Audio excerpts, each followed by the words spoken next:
Sir स्वास्थ्य पृथ्वी बिना स्वास्थ्य भविष्य राम्रो छ? पृथ्वी स्वास्थ्य भयो भने हजुर मान्छेको स्वास्थ्य पनि राम्रो हुन्छ। पृथ्वी स्वास्थ्य हुनको लागि ओजोन लेयरदेखि लिएर ग्रिनियरीदेखि लिएर सम्पूर्ण कुरामा हामीले ध्यान पुर्याउनुपर्छ। सर स्वास्थ्य र वातावरण बिच कस्तो सम्बन्ध छ? स्वास्थ्य र वातावरण बिच हामीले नमासुको पनि होइन, त्योभन्दा पनि घनिष्ठ सम्बन्ध छ। किनभने हाम्रो जुन शरीर छ यो सबै वातावरणबाट नै हामीले सबै चिज लिने हो। हामीले लिने अक्सिजनदेखि लिएर हाम्रो खाने चिजहरू भनेपछि यो त छुट्याउनै नमिल्ने। स्वास्थ्य र वातावरण दुईवटा चिज भयो भने आखिर गएर एउटै चिज बन्ने हो। सर यदि एक दिनको लागि गाडी बन्द भयो के होला त? एक दिनको लागि गाडी बन्द भयो भने हजुर प्रकृति यति खुसी हुन्छ कि प्रकृति नेचर यति खुसी हुन्छ कि इन्भाइरोमेन्टले गर्दाखेरि त्यसको बयान छ। एक रुख रोप्नु किन महत्त्वपूर्ण छ? रुखले हाम्रो वातावरणलाई जोगाउँछ किनभने रुखले अक्सिजन दिन्छ। धन्यवाद। स्वच्छ हावा किन सबैभन्दा ठुलो सम्पत्ति हो? स्वच्छ हावा सबैभन्दा ठुलो सम्पत्ति किन हो भनेदेखि यदि हावा स्वच्छ भयो भने हाम्रो फोक्सो पनि स्वस्थ हुन्छ। हामीले राम्रो सास फेर्यौँ भनेदेखि हाम्रो फोक्सोले राम्रो सास अक्सिजन लिन पाउँछ। त्यस पछाडि हामी हेल्दी हुन्छौँ, रोगबाट हामी टाढा बस्छौँ। तपाईँले घरमा आफ्नो स्वच्छ वातावरण बनाउन के गर्नुहुन्छ? घरमा चाहिँ वरिपरि सरसफाइमा ध्यान दिन्छौँ अनि घरको वरिपरि बोट बिरुवाहरू रोप्ने त्यसलाई जोगाउनेतिर लाग्छौँ। Thank you ma'am. Hello ma'am, प्लास्टिकको प्रयोग कसरी घटाउन सकिन्छ त? प्लास्टिकको झोलाहरू कम गर्ने, कागजका ब्याग बास्केटहरू बनाएर बोक्न सकिन्छ, कपडाको झोलाहरू प्रयोग गर्न सकिन्छ। तरकारीहरू लिन जाँदाखेरि कपडाको झोलाहरू बनाएर कपडाको झोलाहरू बोक्न सकिन्छ। प्लास्टिकको बोतलहरूको ठाउँमा अरू केही प्रयोग गर्न सकिन्छ। यसरी प्लास्टिकको प्रयोग घटाउने त धेरै तरिकाहरू छन्। हेलो म्याम, अस्पतालले वातावरण जोगाउन के गर्न सकिन्छ त? अस्पतालले वातावरण जोगाउन बायोमेडिकल वेस्ट म्यानेजमेन्टमा फोकस गरे पुग्छ। बायोमेडिकल वेस्ट म्यानेजमेन्ट सेग्रिगेट गर्ने, सकेसम्म रिसाइकल गर्ने, रियुज गर्ने र पानीको खपतहरू कम गर्ने, इभी भ्यानहरू सञ्चालन गर्ने, यस्तै सानो कामले पनि वातावरण मैत्री बनाउन सकिन्छ र वातावरण जोगाउन सकिन्छ। धन्यवाद। हेलो म्याम, आज हजुरले हरियो किन लगाउनु भएको छ?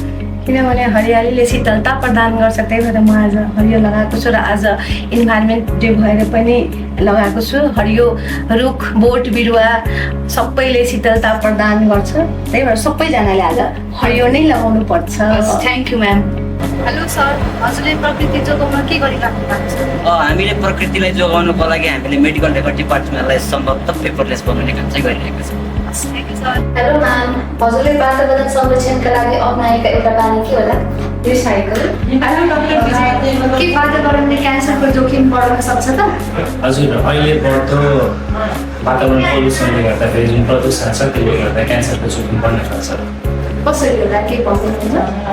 जस्तो अहिले पोल्युसन बढिरहेको छ, हामीले हावाले गर्दाखेरि जुन नाकदेखि फोक्सोसम्म जान्छ, त्यो हावाले गर्दाखेरि अहिले ओरल क्यान्सरदेखि लङ क्यान्सरको रिस्क धेरै बढेको छ।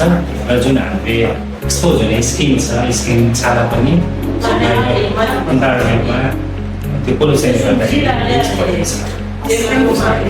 हेलो म्याम, हजुरले एक्सपायर मेडिसिनहरू के गर्नुहुन्छ र यो एक्सपायर मेडिसिनहरू चाहिँ डिस्पोजल गर्दाखेरि के वातावरणमा केही असरहरू पर्छ त? नमस्ते। एक्सपायर मेडिसिनहरू चाहिँ हामी सकेसम्म जुन कम्पनीबाट आउँछ नि उहाँहरूलाई नै हामीले फिर्ता पठाउने गर्दछौँ। किनभने उहाँहरूसँग चाहिँ साधनहरू हुन्छ है त्यसको डिस्पोजलको लागि। जुन फिर्ता जाँदैन, जुन थोरै क्वान्टिटीमा हुनेहरू चाहिँ हाम्रो चाहिँ नेपाल सरकारको बायोमेडिकल वेस्ट डिस्पोजल भन्ने गाइडलाइन्स हुन्छ है, त्यो गाइडलाइन्स अनुसारको चाहिँ हाम्रो हस्पिटलमा डिस्पोजल हुन्छ। एक्सपायर मेडिसिनको डिस्पोजल तपाईँको जुन गाइडलाइन्स अनुसार या सही तरिकाबाट भएन भने वातावरणमा चाहिँ यसले असर गरिरहेको हुन्छ है। औषधि तपाईँले जस्तो सुकै भन्ने पनि एउटा केमिकल हो है, अनि केमिकल पोल्युसन हुन्छ है। तपाईँको खोलाको छेउमा फाल्नुभयो भने पानीमा केमिकलले गर्दाखेरि पोल्युसन हुन्छ।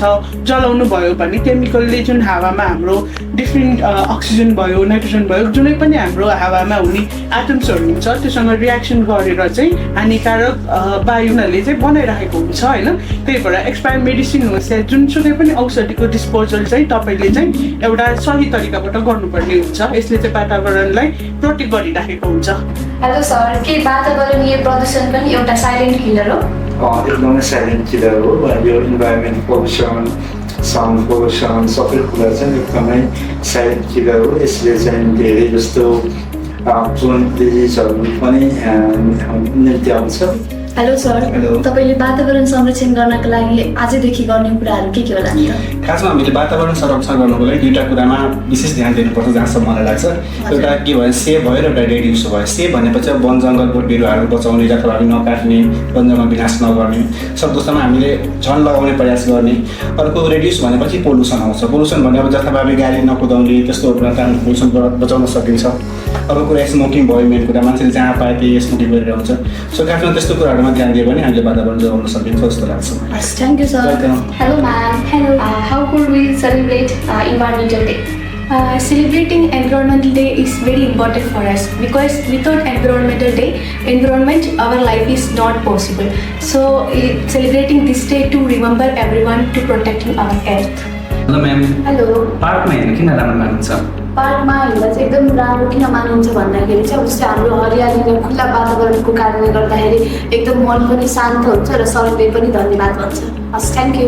डिजिटल माध्यमबाट वातावरणप्रति चेतना कसरी फैलाउन सकिन्छ त? आजको डिजिटल युगमा चाहिँ एउटा सानो पोस्टले हजारौँको मनमा चाहिँ चेतनाको बिउ रोप्छ अनि वातावरण संरक्षणको सन्देश चाहिँ छिटो अनि व्यापक प्रभावकारी रूपमा चाहिँ डिजिटल माध्यम चाहिँ एउटा शक्तिशाली माध्यम हो।